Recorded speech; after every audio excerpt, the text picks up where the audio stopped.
Sore. Men. Saya mau Sore, ke Aldi, Bang Noel selamat dulu. sore. Bang Noel, sebenarnya pernyataan dari Bung Effendi soal Pak Jokowi nih ternyata yang sebenarnya membantu Hasto. Itu betulkah sejauh yang Anda tahu?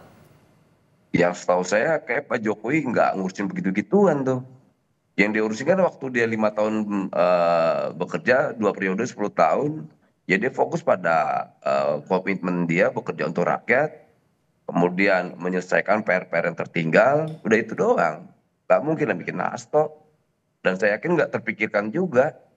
Kemudian ada problem pernyataan Pak Effendi Simbolon, kan itu pernyataan pribadi beliau, mungkin beliau punya sumber yang bisa dipercaya gitu loh, sampai pernyataan terkeluar. Tapi yang kita ketahui kayaknya Pak Jokowi nggak terlalu mau musing-musing kayak begituan deh, karena kan waktu itu banyak sekali persoalan, bukan persoalan Hasto aja Tapi yang kan harus Bung ditanya. Effendi juga habis ketemu Pak Jokowi dalam waktu dekat. Artinya bukan itu? Ya saya rasa nggak ada ngebahas soal itu. Oke. Kalau Mas Adi Prayitno, Anda melihatnya sebenarnya apa yang mau disampaikan oleh Bung Effendi kepada publik lewat pernyataannya ini?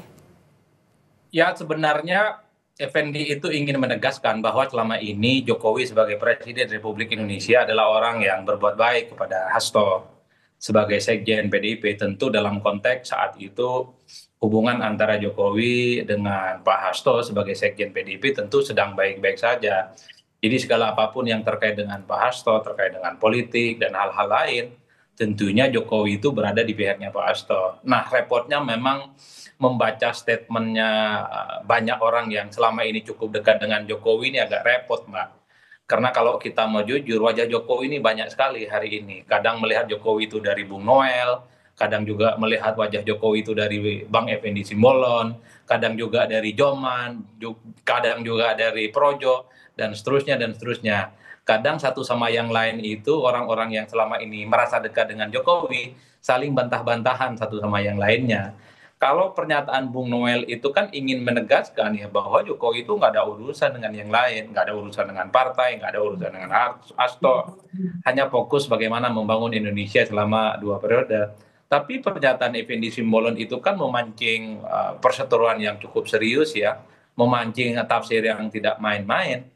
Jangan-jangan memang selama ini persoalan Hasto yang dikaitkan dengan Harun Masihu yang mestinya itu selesai prosesnya 2020-2021 itu tidak dituntaskan dan tidak ditetapkan sebagai tersangka karena mengingat posisi Hasto saat itu sedang baik-baik saja dengan kekuasaan politik, sedang berada di internal kekuasaan, jadi seakan-akan Hasto itu tidak tersentuh oleh hukum.